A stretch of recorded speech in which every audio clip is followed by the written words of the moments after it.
Hey folks, welcome back to Hopped Up Beer Review. Today we're going back to Chattanooga, Tennessee, and we're going to review Hutton and Smith, their Basecamp Blonde Ale.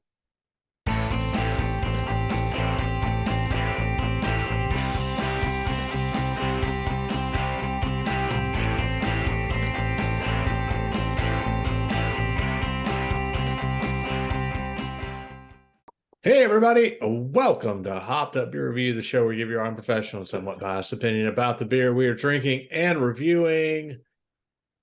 Please like, subscribe, and cheers that notification bell if you would, but you don't have to. It's all good. And check us out on social media. Links are below in the description. Come say hey in Discord, though. That is the one thing we would really love for you to do. Come chat us up in Discord, talk about beer that you are drinking and what we can add to the show here, perhaps, as well. I've got Andy in the attic. I've got Jay. I am Ben. What are we drinking today, gentlemen? So we're going to go back to Chattanooga. It's a good brewery we visited before, and we're going to continue on. This is Hutton and Smith's Basecamp Blonde. So it's a blonde ale that I'm sure Andy's going to tell us all about. How are you, Andy? I mean, Joe's so sure of it. There's gonna be a lot of crickets in this one. Well, let's crack it and get drinking so we can at least do that aspect. This is a blonde ale. It comes in at 22 IBUs, 4.8% ABV. Nice and light.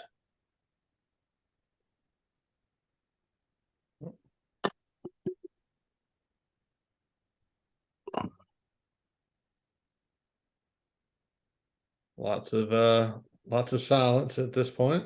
Yeah, I know. Really Dead good air. for a We're show. just enjoying the pour. I'm just trying to get the clarity of it all.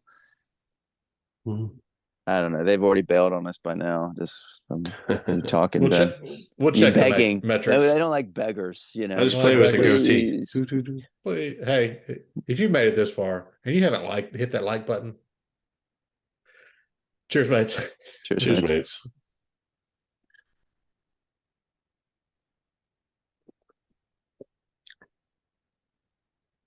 So we discussed Hutton and Smith back when we did the Bivouac IPA, their black IPA. Didn't have much to go by back then. I have no more to add to it now. They really are stingy on their history and all. We did talk about a little bit. The brewery is based on, it was named after some famous geologists, and they make reference on their cans to type of rock by nice beer by people who give a shit. The nice GNEISS and schist SCHIST are references to types of rocks. Well, and I think a lot of their beer names also reference them. I mean, we talked about Bivouac, right? And so if you're looking at this temporary shelter, Basecamp Blonde, I think they play into, you're showing exactly the question I was going to ask you, Andy.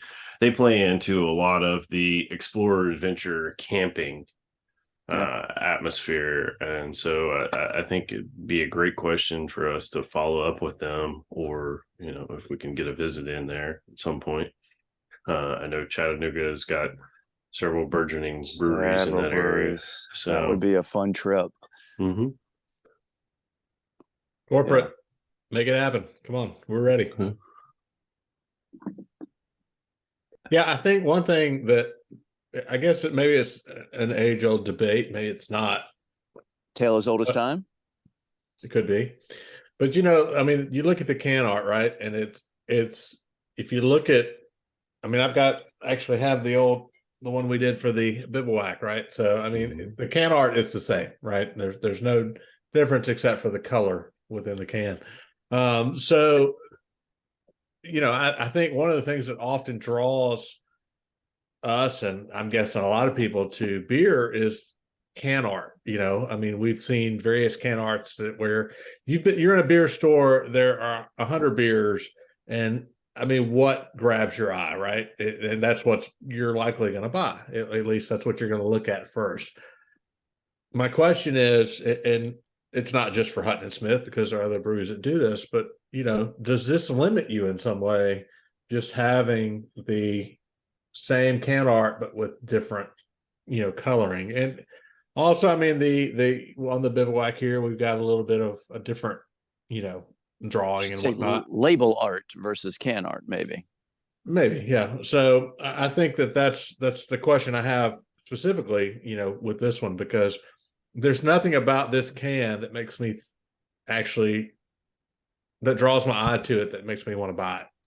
But the beer we had previously was really good, and I'm glad we had it. So I don't know, Ben. I tend to disagree somewhat. I mean, I look at things as like a standard. So we have a standard format we use. Their can has a standard format they use. You look around the edges, you want to be curious to see what that addition is that they have there. The bivouac, it showed, the nomadic aspects of that. You look at this one, a Basecamp blonde. It basically shows what you would expect as a base camp for someone who's camping, tenting, maybe outdooring, skiing. It's where I think of when I think of base camp, hiking or mountaineering in a lot of ways. So I think that intrigues you from that aspect. Now, I will agree, can art can go to the extreme. There are some fantastic ones we've seen. Take, for example, Hetty Topper from The Alchemist. I mean, their can art was fantastic. We've got another one in the queue that we'll do there as well that I think you'll really like. I look forward to the day when we can actually get some burial. I was going to say burial. Included. Get us some burials. Their can art is just out of this world, and their beer is too. It's just not distributed to where we can get it. Others that we've looked at, simplistic, but kind of I unique. want to say, yeah, that just racked Ben's brain was the other half, and that's exactly where I was going. The bags, the Nylar bags, Mylar bags. Like, yeah, that's exactly where I was going. It's just a plastic bag. You go to like people like But other the beer half and their rocked logo. Yeah, Mylar bags. They have one that's called broccoli, and it's just little pictures of broccoli all over the can. I mean, there's different ways to do it, and I actually, I kind of like the way that Hutton and Smith does it. It's kind of like our format. They have their standard, and then you look for that special around the ring to see what's different and how it differentiates itself. Yeah. Real quick too, to Annie J's point there, the Mylar bags from Other Half is one that I think I probably pretty much railed on their marketing department for that, because just there was nothing about that can that made me think I would actually buy it personally. But we obviously bought it and drank it on this show. So to play a little devil's advocate, Jay. So when you're looking at the shelves and what's on it, you only get to see this. Right. They don't have it turned around in this. There's two reasons why we have these Hutton and Smiths that we did the Bivouac IPA, the Black IPA, and the Basecamp Blonde. When I was in Chattanooga, I was at a restaurant, and on drafts, they had their local breweries, and I tried the Bivouac, and I was like, this is amazing. I got to find it again. So when I went to the beer store, I searched for it, and they actually had it. And two, when I was there, I wanted to buy local breweries that I can't get some, that they don't distribute widely. And that's the other reason why I picked up another based on, okay, Hutton and Smith gave me something good. Let's try another one. And then I picked up some more other local and regional that I can't get, that none of us had tried. And that's why our faithful viewers will see other from that area. And part of that's my fault, because I get Hutton and Smith, and I could have distributed that to you guys. I haven't been able to get the Bivouac until you brought it back. It's one that I can't seem to get, but there are several others that they provide down here, like their Ignatius, It's kind of one of their standards. Again, back to the rock and in their geology aspects, but they do a good selection of stuff that gets distributed down to North Alabama, which you would expect. I mean, coming from Tennessee. Yeah, and maybe it's something to say that you don't really know what you're going to get from the show when you watch it, because we're talking about can art more so than we are the beer at this point. But I think that, again, yes, when you see this and you see it at the beer store, you know it's Hutton Smith immediately, right? I mean, if you've had one, you know immediately this, and that may intrigue you to get another. If you had one and you didn't like it, then maybe that makes you think, hey, I don't want another Hutton Smith. I don't know. I mean, I think that's just, obviously, I'm not in marketing. You guys don't work in marketing, so there's a reason why they do that. I don't. And and there's a reason why they do that, and I don't know what it is, but I think that for me, I think I like to see the different can art, but when you know that it's actually still the same brewery. And I happen to see this out of the corner of my eye. If I see this logo, I know it's Trim Tap, right? Yep.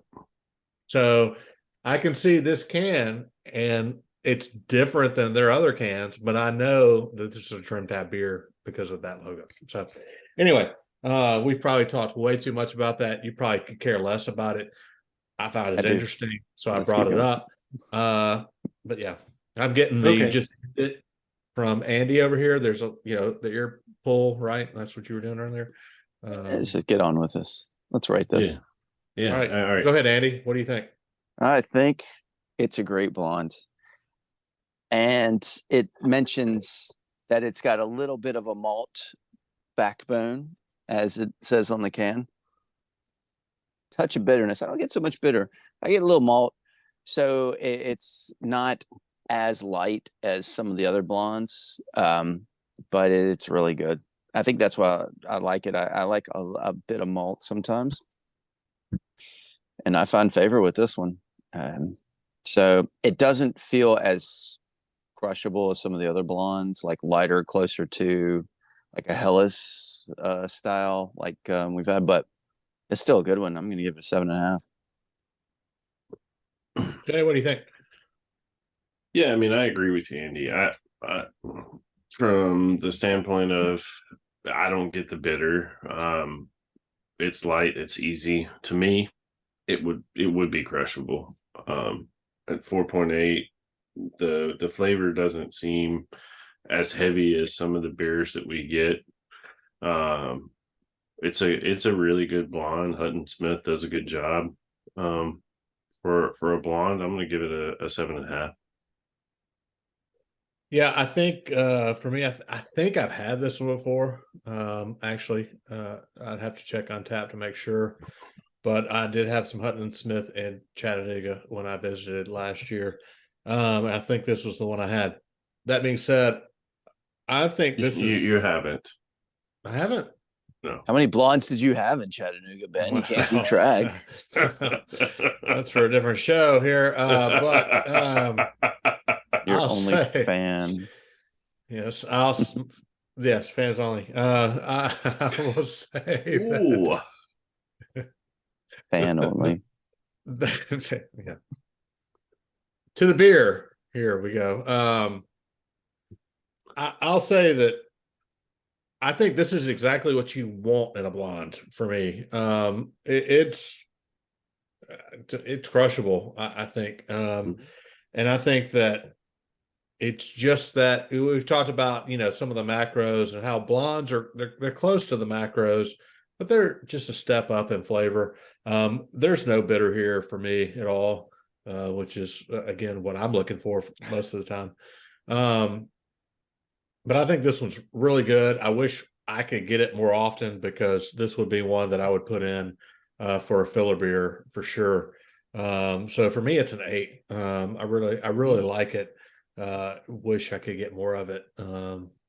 So Andy, Jay, y'all may have to go to Chattanooga more often, and I can get it here and send it to you. There we go.